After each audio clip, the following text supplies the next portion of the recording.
Kasi if art is everything, then nothing is art anymore. It is the generation that determines the greatness. Romeo, take me somewhere we go.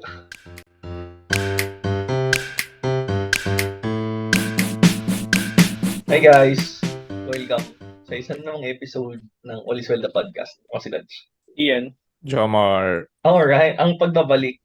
So ilang linggo tayo nawala? Isang buwan. 1 month, 1 1 month. month. Ilang linggo? 4. Okay. So bibili ba kayo ng iPhone 15? Straight right into it. Hindi. Hindi. No. Bakit? Nakita ko kasi nasa SM ako kanina. As low as 3,025 per month. Tapos 2 years to pay yun. So, pero mababa kasi yung storage. I think yung pinakamababa lang 64 ba or 128 gigabytes. Ang pinagkaiba lang naman niya from 14 ay yung titanium tsaka yung USB-C. So kumbaga magantay ka lang. Hindi, yung major, like yung up to major changes na. So kumbaga maghintay ka lang ng isa pang taon para at least yung mga bugs na nakita nila ng 15, okay na siya ng 16. Sana. Kasi parang madaming reklamo sa 15 na kapag hindi mo siya na-update yung iOS mo agad-agad. Maraming Tsaka yung crashes. parang yung workmanship, yung actual na hardware. Nayuyupi diba? naman. Tapos may mga scratches. I think ganun din nangyari sa X ba or 9. Yung sobrang laking iPhone. Tapos pag nasa bulsa mo napapansin na nayuyupi. Yeah. Parang 9 yun. Kasi 9 yan. 9 ka ba? Ko yun. X ka, di ba? X yung sa akin. Diretsong X. Before. Yun ata yung parang merong yung malaki siya, tapos medyo manifest rounded edge, tama ba? Yung nayuyupi. Hindi ako nagpo-follow sa totoo. Parang recently lang nung may pambili na ako. Shit. Ayun. Yayamanin. Hindi naman. Pag kinompute mo, kulang pa rin. Power of months to pay. Parang pag kinompound mo siya, syempre mas mahal. Pero at least konti lang siya per month. Pero hindi nga rin siya hindi rin siya self-sustaining kasi papalitan mo rin siya after ilang years.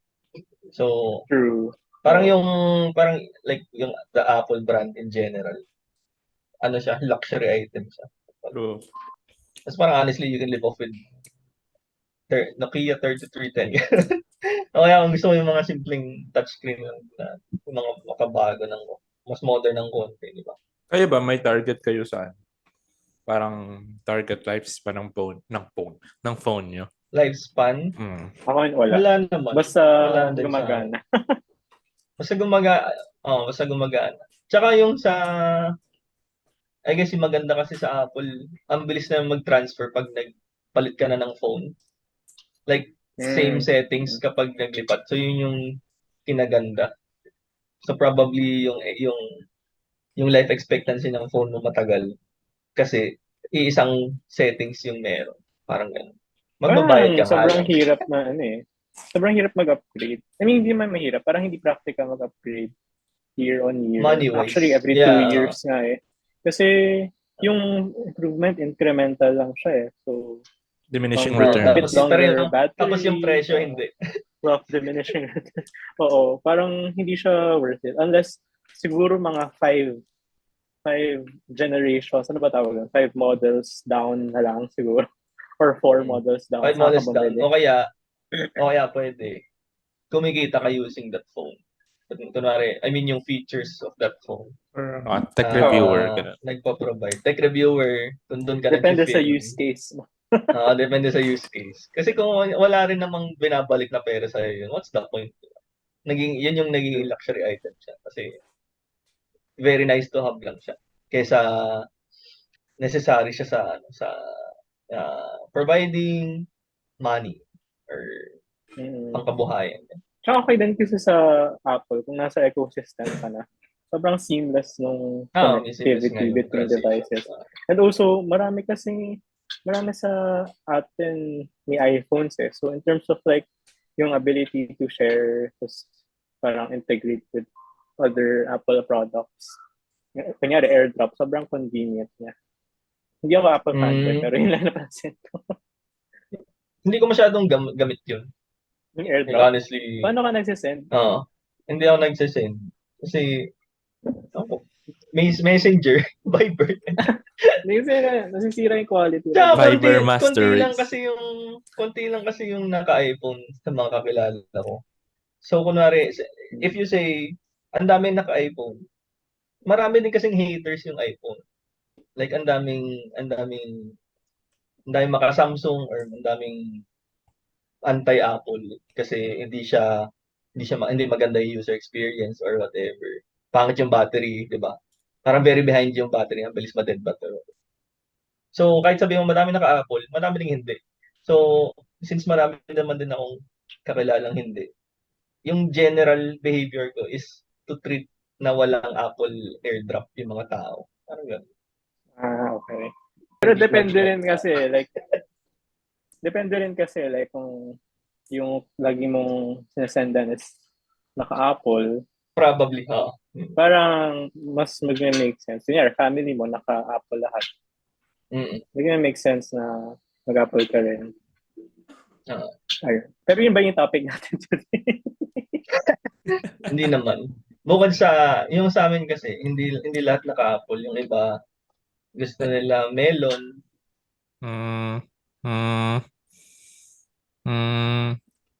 So, anong paborito niyong prutas? Actually, chop suey episode talaga to, no? Prutas. Chop suey, madaming gulay doon. Prutas. Saging. Kainis. Ako mango. The ripe ones. Ngiti na lang. Mangga. Ano sabi mo pala? Parang Dried, mangga din. Yung hinog. dried punch? Yung hinog. Ayaw mo na inti yan. Ayoko na. Masarap yung green mangoes. Hindi ba? Hindi ako fan. I mean, sakto lang. Green mangoes. Hindi pa ako nakakatikim ng green mangoes. Oo ba? Legit ba? Alam niyo yung sa mga debo? Kasi doon lang ako nakakain doon. Di ba may mansanas ka? Tapos meron silang Chocolate fountain. Oo. Goated. Wait, legit, going back. Legit, Hindi ka ba nakatikim ng green mango? ng hilaw na mangga? Sorry, green apple yung nasa isip. Hilaw na mangga, nakatry. Okay. Understand. Pasensya na kayo agad. Judge na sana kita. Hindi ba nagburo tayo ng mangga nung high school? High school ba yun? Oo. High school ba yun, Jomar? Saan si Jomar? High school or elementary, hindi ko pala alam. Nagburo? Hindi ako. Baka elementary. Wala ako. Elementary. Hindi ako fan ng burong mangga. I don't like it. Ayaw mo ng mga pickled stuff. Damn! Fermented in general, ayaw. So ayaw mo ng kimchi. Sakto lang. I mean, I can eat it. Pero... Pickles. Pero may in general, pickled radish. Ano yung... May better options. Pangtanggal ng umay. Atsara? Atsara, I mean, nakakain ko siya pero parang... Ayaw mo rin. If given the other options, yung pipiliin ko. May totoo. Ayoko rin atsara, pero mahilig ako sa burong mangga. Yung atsara, yung pangtanggal ng umay ni Jomar. Chicken. Fried chicken. Yung ulam ko po chicken, tapos yung pantanggal ko chicken. Pangtanggal ko ng umay. Yung chicken skin. Chicken skin. Di ba mas nakakaumay yung chicken skin? Walang umay Ganun sa Ganun yung dila niya Ganun yung dila niya. Walang judging ng taste buds. Tasty goods na dito. Pangit.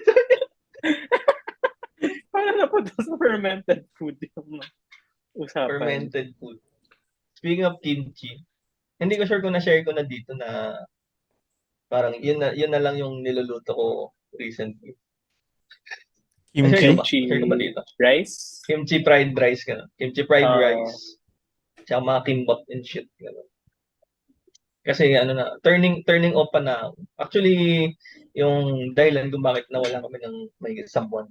10 buwan ba mahigit or something. Gano'n. May K-pop label na naghahanap ng music producer. So, nag-audition lang ako.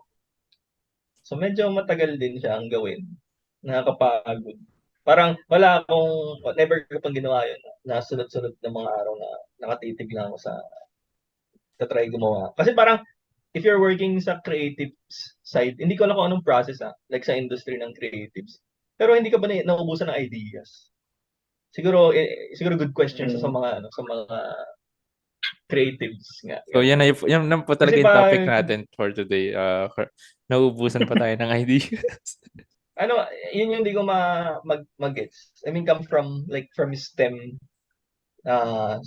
STEM area or STEM mindset. Parang araw-araw kasi pag nasa industry ka, alam mo yung gagawin mo. Like, meron talaga siyang definite solution Gets, na hahanapin mo lang. Although, nag-incorporate din ng creativity in terms of problem solving. Pero, hindi siya yung creative as in from scratch. Yun yung hindi ko maintain. Walang concrete na idea na concept for me. Like, how do creatives start their work? Process. Parang mostly Baka getting may ma-share ka pa inspiration, doon, diba? Kasi diba nag-freelance ka ng Dati. mga Hindi stuff. na ngayon. Oo. Pero kasi yung freelancing, parang medyo more or less Yanog.art ka. Yung freelancing mas more or less medyo madali siya. Hindi naman madali, pero easier siya kasi yung client mo will tell you yung ideas niya. So doon ka magbe-base meron ng initial base idea, tapos i-improve mo na lang siya based on what you think is good. So tingin ko in any industry ganun eh. Parang meron ka ng initial idea, tapos i-improve mo. Unless, for example, yung sa'yo, Dutch, na from scratch talaga na, di ba, gagawa ka ng song from zero, from wala. So, kukuha ka ng something, ng idea somewhere out of thin air. Pag ganun, dun siguro mahirap. Pero kung may prompt ka na kunyari, gusto ko ng wedding invite na ang color scheme ay orange and I don't know, black, kunyari, orange or yellow. Tapos gusto ko medyo rustic yung theme. So parang meron ka na idea na pagkukunan. Pero kung from zero talaga, yun yung mahirap. For creative, siguro na nasa industry talaga. Kasi hindi lang naman sila yung gumagawa nun. Hindi sila nag-cooperate in isolation. So meron silang team or meron silang siguro client also, tapos meron silang teammates na magpipitch in na idea. So parang pwede ka kumuha na inspiration from that. Pero kung yung sa'yo na parang from zero tas ikaw lang mag-isa, I guess mahirap nga. Yung isa kong nahihirapan like i-practice revisions o kaya drafts. Kasi kunwari for example, gagawa ng character design sa isang game, di ba? Gusto mo high school kid na I don't know, jock or whatever. So meron kang initial idea, tapos pangalawa, tapos pangatlo. Yung mga ganun kasi, tapos pipili na lang kayo. Tapos yun yung i-refine yung ganun. Yun yung parang hindi ko magawa on like sa music side. Kasi parang sold ka na or may bias ka na dun sa una mong ginawa. Or baka ako lang yun. Kasi wala pa akong masyadong experience. So parang kudos na lang sa mga creatives na kayang gawin yun. And mabilis. I think yun yung, may isang, hindi ko sure kung meme or, hindi pala meme. Basta parang dati pa sa Facebook siya na pinagawa yung isang designer ng logo. Tapos nagawa niya in 10 minutes. Tapos ang price niya sobrang taas. Tapos sasabihin nung client, bakit ang taas ng presyo mo? 10 minutes mo lang ginawa.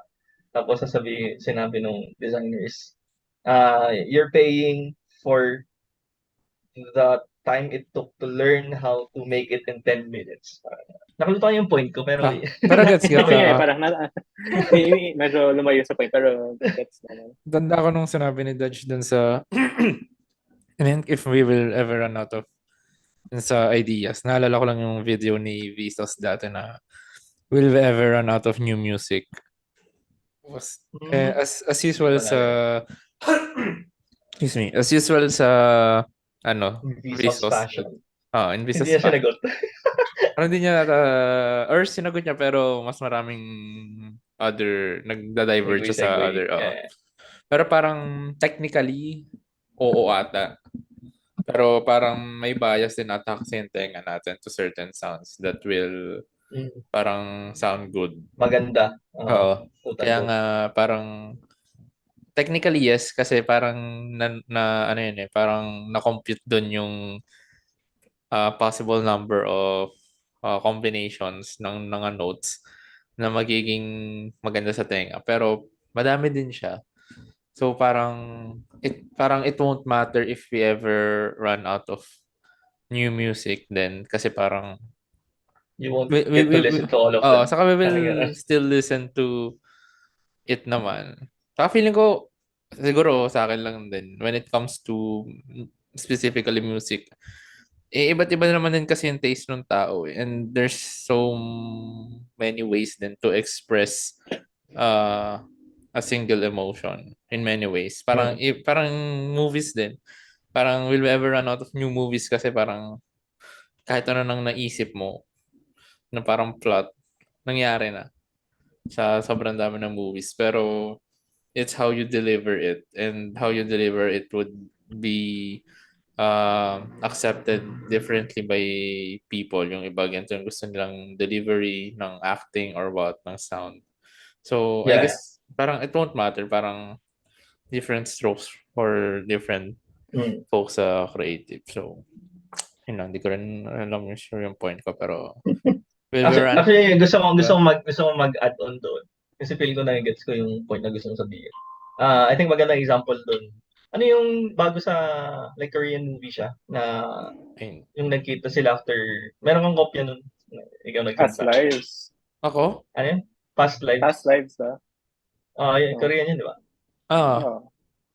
Yun. So, parang same stroke or same format siya ng before trilogy. Pero since, like yung sabi nila, hindi ko pa napapanood actually. Pero since yung audience kasi nun is way back or older, same yung concept na nag-exist na yung idea.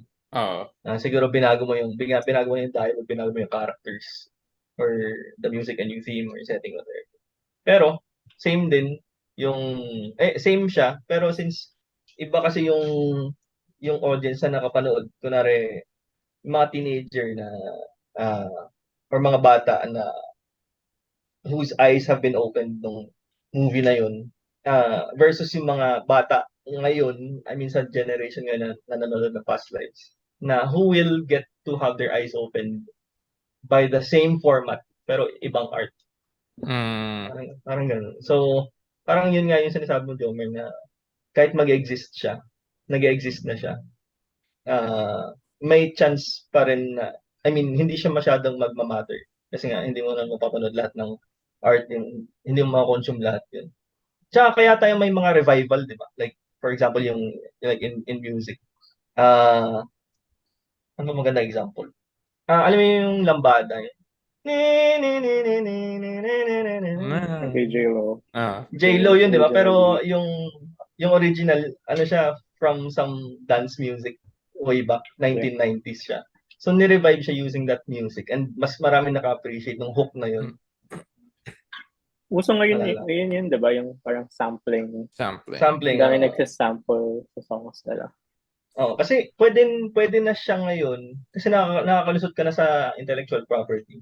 Like in the first place, if yung IP na it already lasted its lifetime, like pwede mo nang gamitin afterwards. Hindi ba ganun? Tama ba? May ano siya. Parang may ano siya, may stature. Statute of limitation. Sorry. Pang crime ata. Sorry. Hindi ko alam yung term, pero yun yung gusto ko sabihin. Ayun.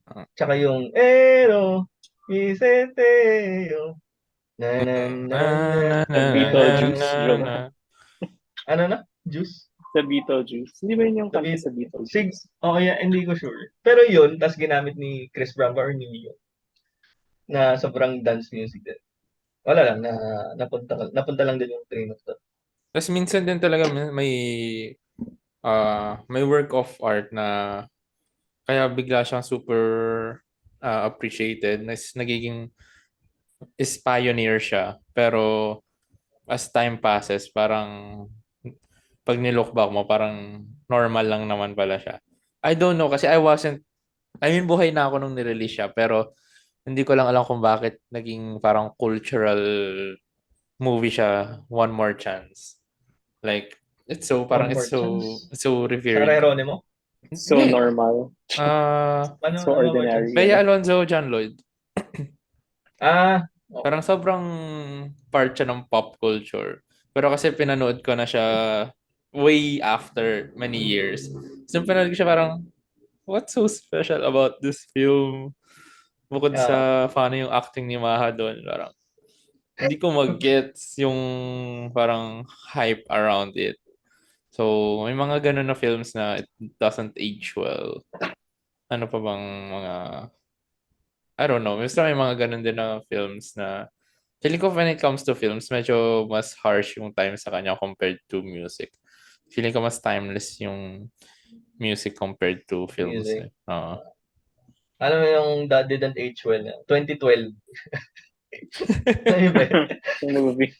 The world is ending. Tapos parang nung 2021 may bagong conspiracy na namali lang yung nagkabaliktad lang. 2021 talaga siya. Hindi, parang ibang calendar yung ginamit or something. Ibang kala na hindi Mayan. Parang Aztec bar or something. Georgian, mga ganun.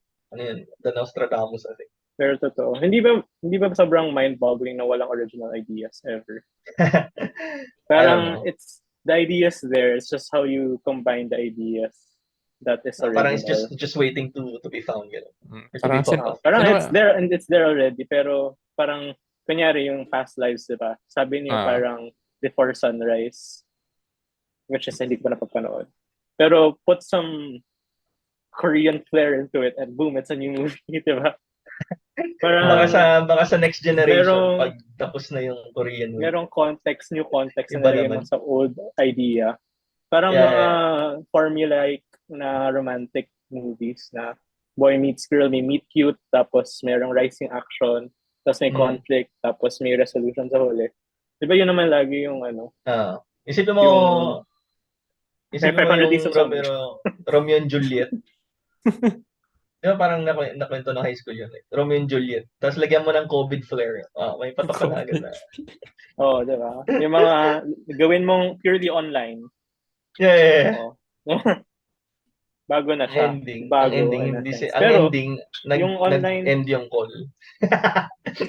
Like yung concept na online, yung alam niyo Unfriended na movie, yung horror na online. Yeah. So parang ganun, di ba? Tapos nagdagan mo ng Romeo and Juliet at the time of the pandemic. Parang new idea na siya, pero separately to the separate ideas. Parang ganito pala, naka-online lang din. Tapos si Paris. Kinalimutan ko na yun. Ito yung picture niya nung high school. Naka-spiky hair siya. Spiky hair. Hindi ko lang kung saan lalagay. Yeah.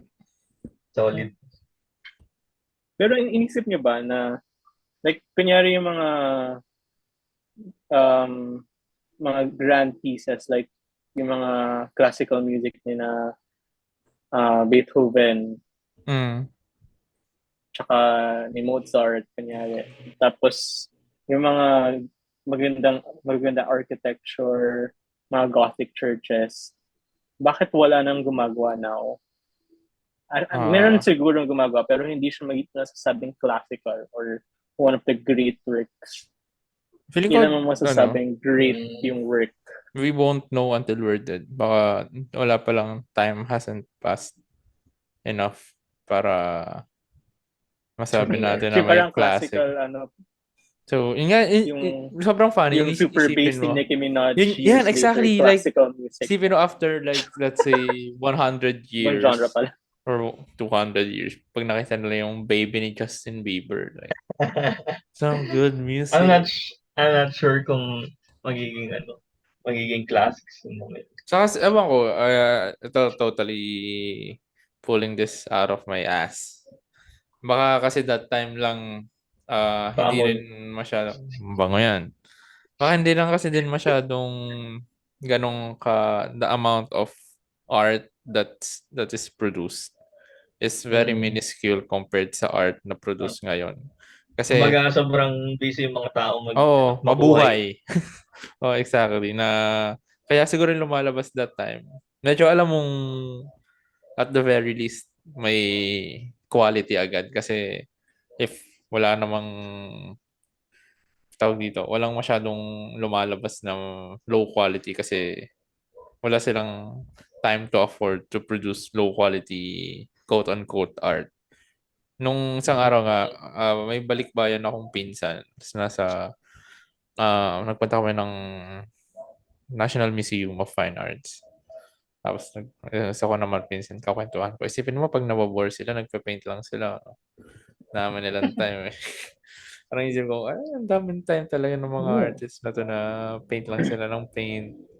Kasi pag nalulungkot sila, nagpe-paint lang sila. Samantala ngayon, pag nalulungkot ka, pwede kang you consume more than you produce, di ba? So, I don't know. Feeling ko factor din na feeling ko it's a mix of wala pang time hasn't passed by enough. Tapos, mas mahirap na rin mapansin ngayon yung truly quote-unquote very beautiful art. Like, feeling ko hindi na mahirap nang ibalik yung time din na merong culture. I mean, nangyayari pa rin naman siya pero mas mahirap nang gawin yung cultural shift na nangyayari dati na there's this like piece of work na masasabi mong sobrang parang this is the piece of work that initiated this movement or this is the artist that initiated this movement na sobrang pioneer niya. Kasi bukod sa number one, medyo dehado sila kasi marami nang naunang idea sa kanila eh. Pangalawa, the platforms ngayon, sobrang dami na. You choose to consume your own art. Pag mga gantong usapan, kasi I always go back sa the medium kung saan natin kino-consume yung art. Kasi ito parang sobrang, siguro I'd say top 3 most famous artists si Taylor Swift ngayon. Feeling ko hindi naman siya deniable na super sikat niya. Pero kahit ganun siya kasikat, pag yung 1989, 'di ba, may something ngayon sa 19. Alam ko na-release siya, pero I don't Mag-ingat even ka sa sinasabi mo. Hindi. Baka madumog tayo Hindi ko dito. ibabash. Dumog ka din. I don't even know kapag may pinalay dun sa album na yun na, si Taylor Swift pala yan. Na hindi na ako, I am not forced to listen to the music. Kasi unlike before, where do you consume your music? Sa radyo. Wala pa kasi Spotify nun eh. Wala pa tayong YouTube nun. So, you are quote-unquote forced to consume your music sa mga radio station, sa mix. Yan. Or siguro kung medyo mayaman-yaman ka, tapos may signal kayo, MTV, ganyan na. Hihintayin mo pa sa top 10 music of the day. So, bago mo pa, kunyari, super sikat nung kanta mo.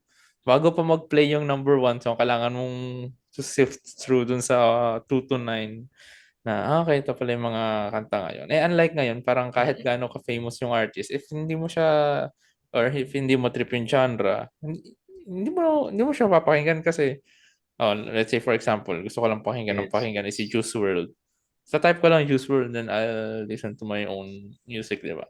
Parang, hindi katulad dati na really blasting out music whether Medyo you like forced it ka or nga. not. Even when it comes to TV shows. Kaya parang sabi when it comes to anime naman, hindi na replicate yung kasikatan ng the big three, which was Bleach, Naruto, saka One Piece. Kasi kaya sila na-considered na big three, sila yung pinapalabas dati sa, I'm not sure if it's Toonami or Cartoon Network, na yun talaga yung naging parang one of the pioneers kung bakit sumikat ang mainstream anime sa West. Ngayon, Mm. you get to choose what you watch sa anime. Kahit ngayon, super alam kong sikat ng JJK, I know nothing about it. Parang kaya medyo kilala ko lang yung names ng character, but I know nothing of the plot, ng ganyan. Siguro Yeah. actually nga ngayon ang medyo madaling mag-pioneer ngayon is movies. Kasi ang movies, sa theater mo pa rin, yung experience of watching the movie, people still go to the theaters. So, sa movies, parang if you want to, parang experience talaga, theater pa rin yung naging number one option.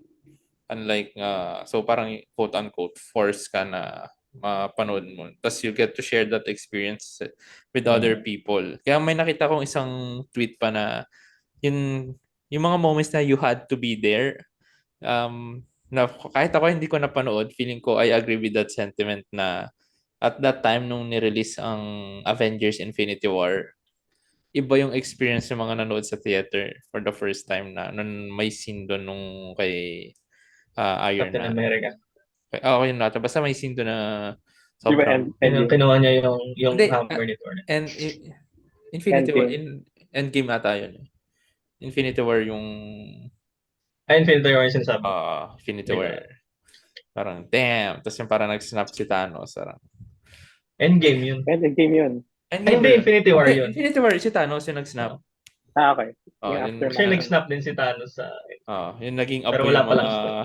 Yung naging abo yung mga bida. I can imagine na... Yeah. Okay, I can... Si Tom Holland yung naging abo.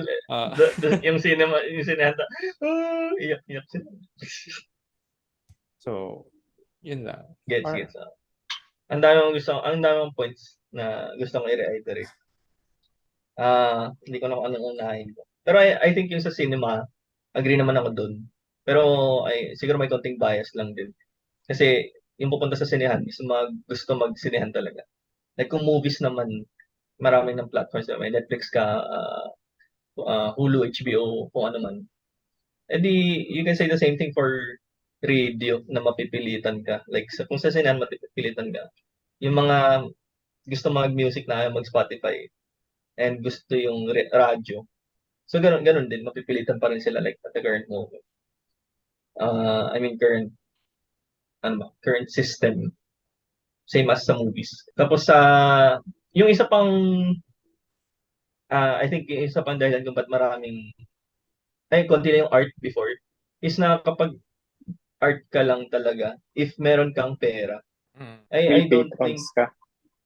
Oo, may kasi art is a privilege.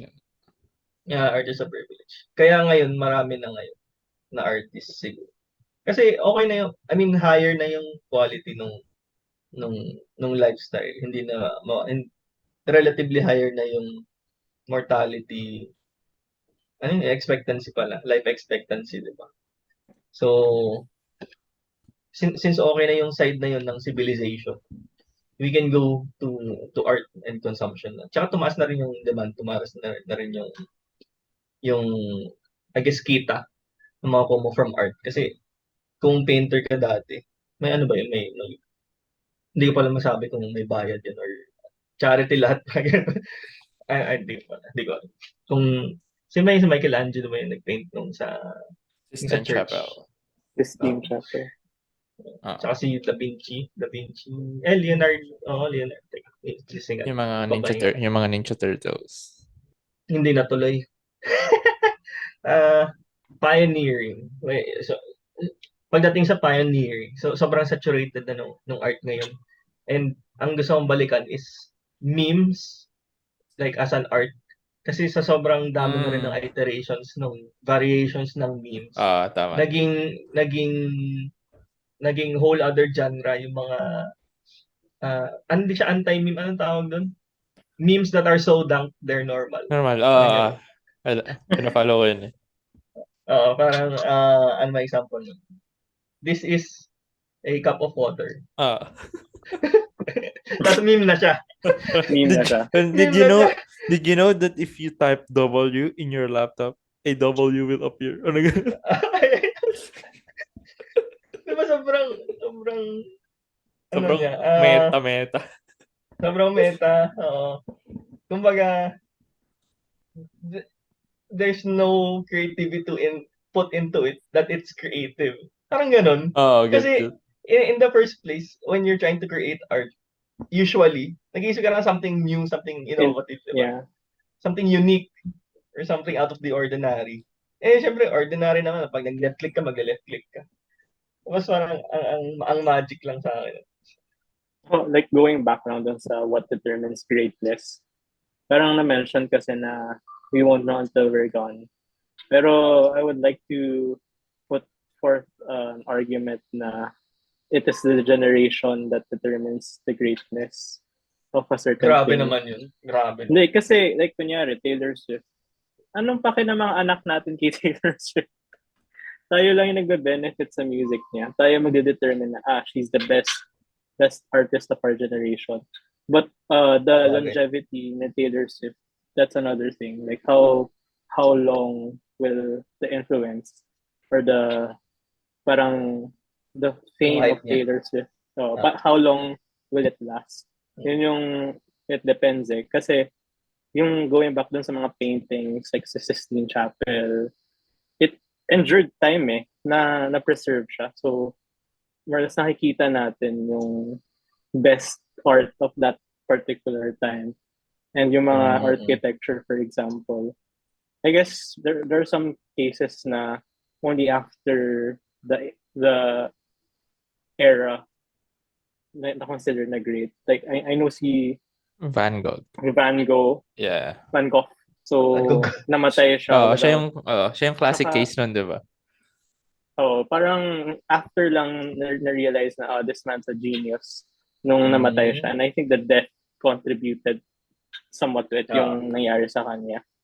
So, may mga cases na gano'n. Pero more or less, yung generation na nakaka-relate sa art would determine its greatness. Like si Taylor Swift kanyari. Ayun. Yung ano pala, yung question ko kanina na why aren't we building goth churches right now? kasi ang ganda ng goth churches, di ba? Kung titignan mo, what a feat of engineering and architecture. Pero wala na ngayon. Puro mga brutalist structure na. Tsaka baka wala nang minimalistic. bakanteng lote. Sobrang boring na. Alam mo yun? Na how did it go from there? Feeling ko may factor yun. Kayo ba? Malaking factor yun. Sige. Naalala ko lang kasi na-bring out ni Ian yung term na minimalist. So, anong opinion niya sa abstract paintings? Or super abstract work of art? Super minimalist na matatawag pa bang art talaga yan? Like, di ba may extreme cases sa mga museum? Like, tuldok lang or what? Or splatters of paint? Meron painting na red lang siya. Meron painting na red square ata yung title ng painting or red box. Tapos isang room lang siya. Tapos naka-frame lang is mga red na blank na as in red lang, walang anything else. Iba-ibang shade siguro na red. So titingnan mo, 'di ba? Sobrang from afar parang, what's so special about it na red? Pero kasi parang yung art doon is the technique that was used na hindi mo makikita yung lumapit ka. Strokes. Pag hindi mo makikita yung strokes, parang hindi siya painted. Yun yung art. I think yun yung art. Pero art din naman siguro yung red lang. It invokes emotions. Pero personally, I don't get it. Parang, okay, sure, you can enjoy it, but for me, hindi siya impactful. Impressive siguro yung technique, but like the art itself is not impactful for me. Yeah. Hindi ko lang sobrang relative ng abstract. So, diba? What's abstract for you might not be abstract for me. Parang yun lang din naman. So, I guess to answer, yung abstract sa akin, hindi ko na papakailangan. Siguro mag-effort lang ako ng konti to try to understand. Pero kung hindi talaga, hindi siya nag-impact sa akin. Walang effect sa akin. Sorry na lang. Wala, kasi parang minsan sa sobrang abstract ng mga works of art, minsan delineate na yung line na what is art and what is not. Does the artist get to define what is Call art, it art. or is it the audience that would be able to that should define what is art? Kasi katulad dito, nakatingin lang ako dito literally, dito ako sa desk ko ngayon. Tapos may dalawang dumbbells dito na yung mali, ano lang, as in, yung 5 pounds lang. Tapos may isang paper bag. Tapos may wallet na nakapatong. Tapos sa ilalim ng paper bag sa kanon dumbbells, may nakaloop na resistance band. Isip ko, ilagay ko kaya sa glass box to. Tapos, post ko lang sa parang Lasem Museum. Tapos may title na, The Modern Life. Art. That's art. Parang, di ba parang meron na dating mga nagpa-prank na may saging lang, tapos lalagyan lang nila ng box or ng parang nameplate sa museum. Yung Tapos, title. parang art na raw. Tapos akala ng ibang tao mga art daw. So, is art everything? Parang, kasi if art is everything, then nothing is art anymore. So, nagiging philosophical na yung discussion natin yan. Naisip ko lang. Ako, feeling ko there should be some, I guess, if everything is, ako, siguro that may creator yung art, or siguro at the very least, it should convey a message. And whether or not that message is conveyed to the audience doesn't mean that it's not an art. Parang ganun. Baka yung audience yung bahala. Diba kunwari, I mean, going back sa pagiging abstract, pag nakita ko yung isang dinisplay as art, hindi siya art for me kung masyadong abstract. Tingin ko very subjective siya. Sobrang Parang subjective. may isang day na, alam niyo yung movie na Mona Lisa's Smile? Basta, parang art teacher siya doon. Tapos parang, yung mga students, sinasabi na may flash siya ng art sa screen, tapos yung mga students sinasabi niya na, oh, that's not art. Parang, tapos sinabi ng bida. So, who dictates what art is? Isn't it the viewer who dictates the art? So parang, if hindi art sa'yo, hindi art sa'yo. Kung art sa'yo, art sa'yo. Parang ikaw yung magdidictate. The only reason why siguro yung mga museums display the art is yung artist's intention nila na i-depict yun as art. Parang it's for the consumption of the audience, I think so. as an art. Pwedeng Pero, parang to support that. Usually tanong to, like, do you prefer like yung landscape ng beach or yung mountain? Or beach or mountain person ka ba? Parang yun. You can say neither if neither of them appeals to you. Parang ganun din sa art na gusto mo ba yung Van Gogh or gusto mo yung Mona Lisa? Gusto ko yung hindi mo gets pareho. Gusto ko yung Tobias saka Naungayan. Pero tama na parang you can dictate, you can assume na everything's art. Kasi an art, parang something might not be art to one person but might be art to another. Nasa superposition of both. The juxtaposition. The juxtaposition. Naka-Schrodinger's art, ganun. Malalaman mo lang na art siya pag nakita na ng tao. That's art. Gusto kong balikan yung about Gothic stuff. Gothic churches. Di ba yung mga patulis na gano'n? Di ba Gothic yun? Parang sa engineering, looking at it, sa engineering side, kung hindi kasi nagme-make sense sa budget, ba't ka maglalagay? Parang gano'n. Kung wala siyang application or wala Capitalism. Capitalism, basically. Siyempre, tipirin natin. So, material-wise, hindi, I mean, semento na yung gamit imbes na, like, solid rocks na, sure, it will stand the test of time.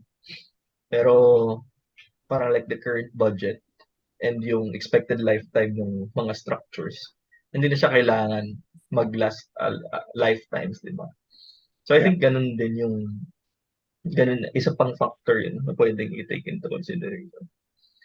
And then, Yeah, same. Parang profit-driven na lang lahat. profit-driven. Kasi yung Gothic Church, Tipid-driven. decades yung tinik niya. I mean, that time siguro walang mga machinery, diba? Walang mga cranes. Pero decades kasi and thousands of man hours. So, di ba hindi na siya practical now? Tsaka Kumbaga parang yung luxurious na Gothic lang kung style gagawa ka ata ng ganun. parang yung Gothic style ata is parang connected sa belief nila na parang, di ba patusok lahat? Hindi ko sure maybe I'm wrong. Pero parang it all Cultural points din pala. up. Di ba? Na baka hindi na ngayon. Wala. May isa pa ang gusto i-point out. Para matawag na classical or kaya siya natawag na classical. May pagka-mysterious kasi yung mga classical stuff. Kasi kulang sa documentation. I mean, ngayon puro documented na lahat. May camera, may files na and all. Pero isipin mo what makes a classic. Si Beethoven, konti lang naman din yung alam na siya yung bingin, no? Na like bingin na nag-compose. Yeah. Ayun. So parang I guess hindi rin kasi ako nagse-search on my own about him. So meron siyang shroud of this mysterious aura na dahil lang sinabi ng mga oldies na classic yung music nila or maganda yung music niya, naniniwala na rin ako na classic siya. Parang ganun. So I'd make the argument na going forward, yung like sa current generation natin would have a smaller chance to be called a classic. For different reasons, pero agree ako dun sa sentiment na mas hard talaga sa newer generations ng considered na classical just for the mere fact na Saturated na yun. saturated din, mas marami silang Iba't iba. competition. Pero that would also mean na if you came from this generation tas naging classical ka, ang galing mo. As in talagang, damn, you withstood the test of time. Parang, ganun. Yeah. Di ba? Na-curious tuloy ako, parang in 100 years or 200 years, sino kayang artist or anong pieces of art yung considered na classical, whether movies, music, artist. Sa tingin nyo ba mawibidstood ni Taylor Swift yung test of time? Nakakatawa kasi hindi ko masasabing classical si Taylor Swift. Parang hindi ko siya Hindi mo ma-imagine. ma-connect. Kasi like, parang siguro iba yung idea may natin. certain vibe yung classic, kunyari, classical novels, yung mga Little Women, yung mga Romeo and Juliet, kunyari, yung mga classic talaga na very poetic. I don't know. May certain vibe siya, 'di ba? Yeah. Pero na-feel din niya ng mga na-feel din niya nung generation naman nila na hindi nila, let's say, Little Women, hindi nila na-visualize na classical tong novel na si Taylor, like all too well na classic.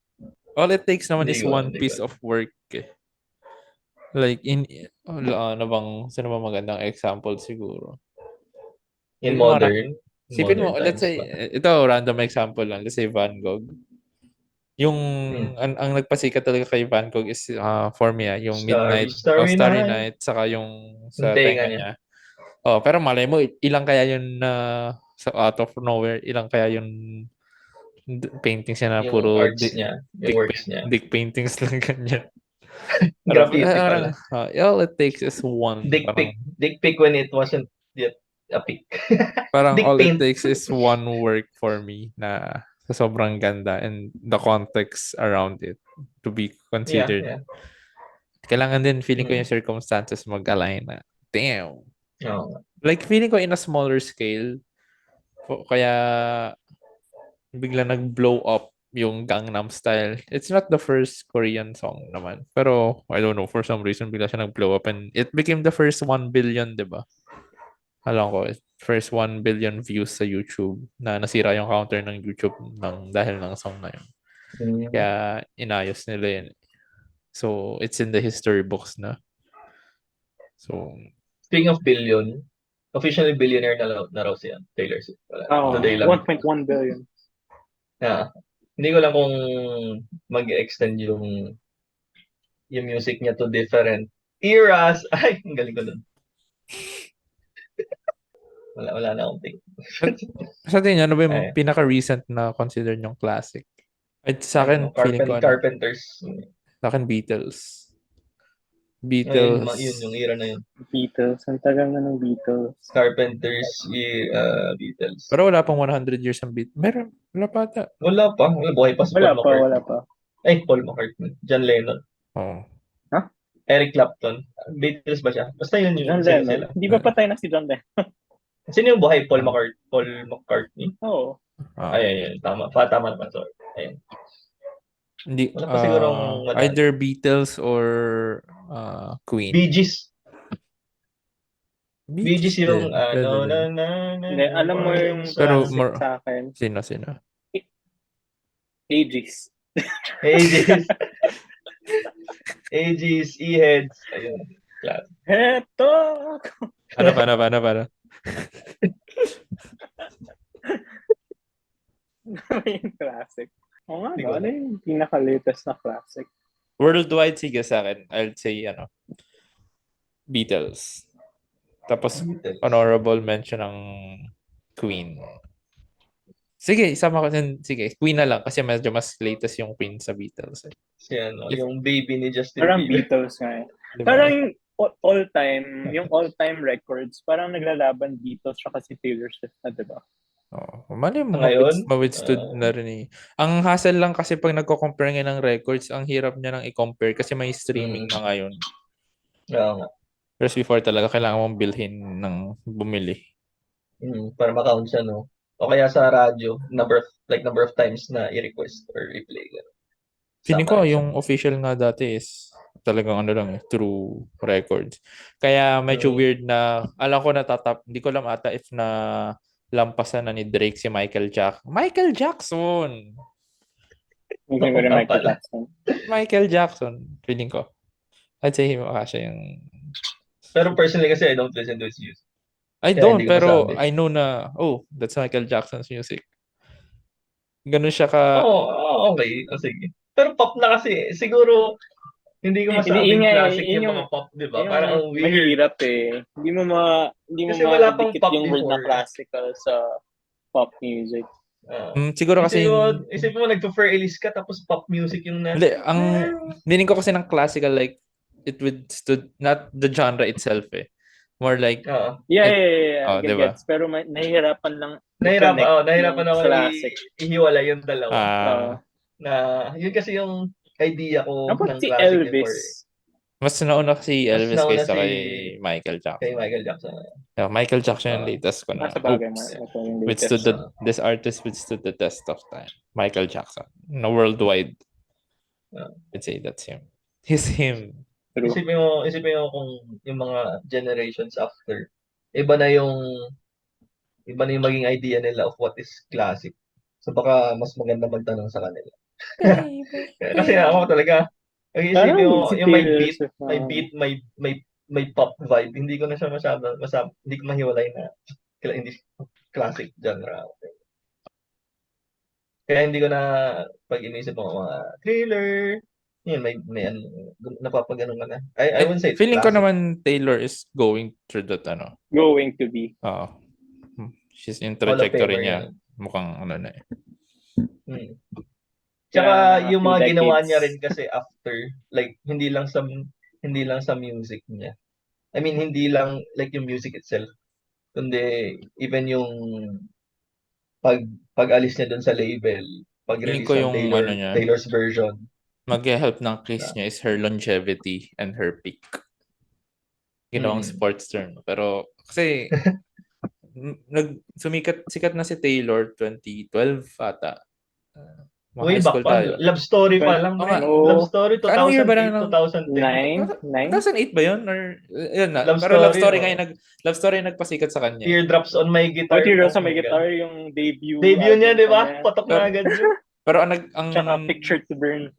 yung Picture to Pero love story talaga. love story Yun yung- talaga yung nagpa-boom sa kanya eh. So I'd consider yun yung start niya for me na may ano na siya, parang medyo okay. Ito yung fan, nag-boom siya. So up until now, so ilang years na yun, more than a decade. So longevity wise, okay na siya. So mataas din yung peak. Good for her, good story for pa, her. Mar. May Romeo and Juliet kasi siyang nilagay doon. Ang ganda pa ng sabi, Romeo, take me somewhere. I knelt to the ground and pulled out a ring and share ko lang na ito yung napapansin ko, napapaganto ako usually. Kapag awkward na yung kamay ko dito sa parang resting. Ano. Sige. Sige, tapusin natin. Any final words about creativity? Tsaka kung bibili ko ng iPhone 15. Wala. Wala naman. Sana mag-survive the test of time yung podcast. Na even though we're gone, biglang may isang random episode dito na uy, make sense yung sinasabi ng tatlo. Cancelable to. Sana balikan to ng next generation. I-confirm nila kung classic na nga si Taylor Swift. So, comment. Yun na yung title. Will Taylor Swift be a classic? Will Taylor Swift to the Comments test be like, of time? she already is. Parang may nakita akong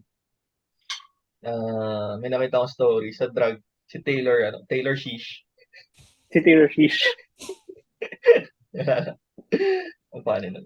Anyway. Wala na rin akong final words. So, tapusin natin. So, maraming salamat, guys, kung nakarating kayo sa part of the video.